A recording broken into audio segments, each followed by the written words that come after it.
Wrestling fans, I'm Irvin Peacock, and I'm here in the offices of the MAPW headquarters, sitting here with one half of the legendary Midnight Express, Boy Dennis Condrey. Welcome, Dennis. Thank you very much. It's good to be here.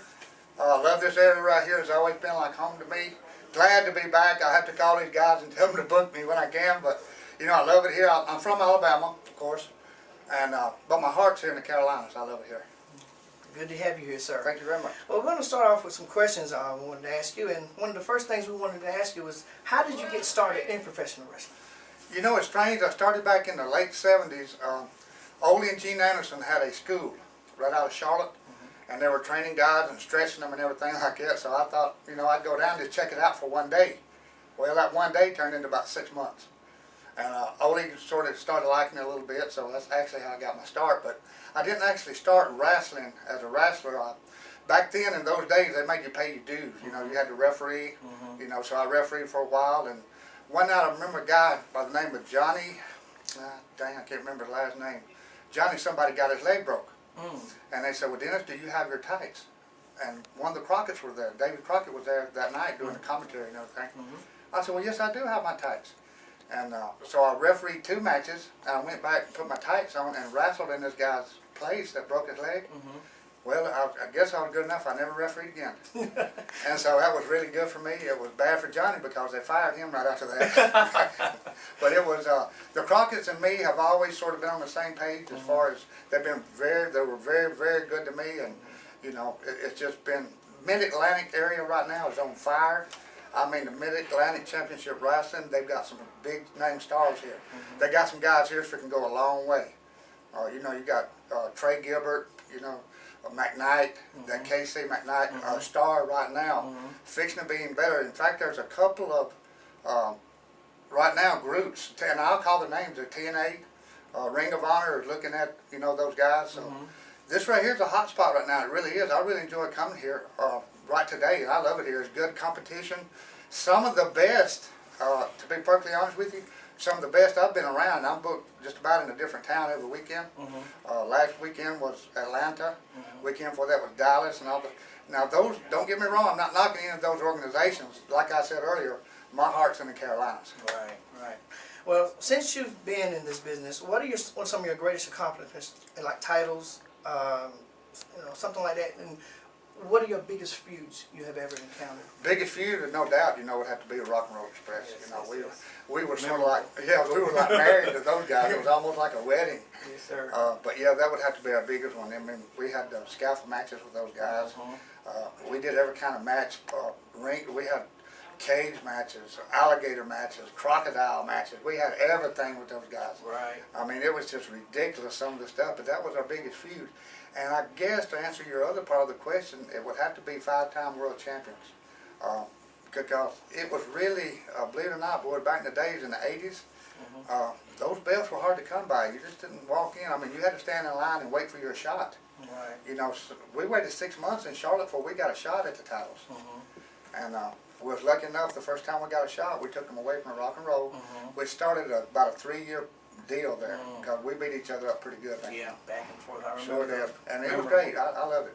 We're still doing it today, as a matter of fact. You know, some of these towns, it's fun. It's today's wrestling for Bobby, myself, and Jimmy is we're not doing it for a living. We're having a good time with it. We're still we give it our all when we get in the ring. Because to me, if you're really a professional, you have to give it your all every time you get in the ring, and that's what we do. But it's not we don't make our living by it. We get to get out, see the guys, see what competition, and a lot of these Ring of Honor, I go back to them again, TNA, a lot of these guys actually will call us up sometime and say, Dennis, where y'all been, and what kind of talent they got? Well, then I got to go back to, you know, Jerry Davis here, and he's very good guy, has scratched in the dirt to make this thing go. So is Trey Gilbert. This KC McKnight is going to be a big star. And they ask us, well, what are we looking at down there, Dennis? And I tell them. I throw them 3 names at them pretty often. And so, you know, it's really good for these guys. They've worked hard. They really have. I know for a fact they have. And they paid their dues, which is the main thing to us. Old school, you know, you got to pay your dues. Exactly. You don't just walk in. And these guys have paid their dues. They got nothing but respect for me. Exactly. Is that why you spend a lot of times here in the Carolinas? It is, and like I say, I love it here. I was here from like 85 to like 90, over in Charlotte. And been back a couple of times since then, but this is where I got my big start, this is where I got my break and everything. So I think that holds a special place in your heart when you get, almost to the twilight years, if you will, yes, sir, in the business. But it has been great for me. The Carolinas has been nothing but good to me. I feel like I've been good for the Carolinas, so it's a great place here. I really love it here. Let's talk about the Mid-Atlantic Professional Wrestling, this organization here. You have been a regular face around MAPW for the past year and a half. What keeps bringing you back? Of course, as you've been stating so far, it's the talent. Is there anything else that just keeps bringing you back? Well, they pay me good money. I ain't gonna lie about it. Okay. I'm just gonna tell you like it is. They pay me good money. They get out here and they get sponsorships and they bring guys in. It makes them legit, in everybody's eyes. And the fans around here, you can't beat them. No, you just can't. Not all of them like me. You know what I'm saying? And I understand that. I've done some bad things in the Carolinas over the years. Me being with Big Mouth Jimmy Cornette and Bobby Eaton. We did some things we're not proud of. Yes, sir. Okay, but we did those, and we're ready to put that on the back burner, move on with it. But to answer your question, the fans are great here. Okay. Do you see yourself in a title run for the Mid-Atlantic Heavyweight title here? You know what? I would really love that. I really would. I'd like to be in that run. But like I say, the talent here is no blow. These guys here are pretty good. There's a bunch of good talent here. So in order for a guy like me to walk in and just think I can just go to the top of the food chain, I don't think that's going to work. So these guys here, they paid their dues. I don't know how they're going to come up with this champion they're talking about, or if they already have. I just got into town just a few minutes ago, but I would really love to be in that chase. I'm at the point where if I could win that belt, it would be a big, big deal for me, at my age. So that would mean a lot to me, where I could go out and brag about whooping some of these young boys. But I don't know if I can do that or not. I'm going to be honest with you, but I'll give it all I got. It's nothing better than a try, right? That's right.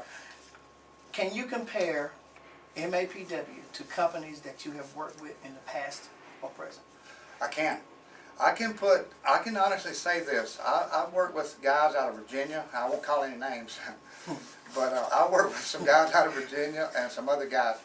And I'm going to tell you what I really like mostly about this area in the Carolinas, and I'm talking about Trey Gilbert. I'm talking about McKnight again. I'm talking about Jerry Davis again.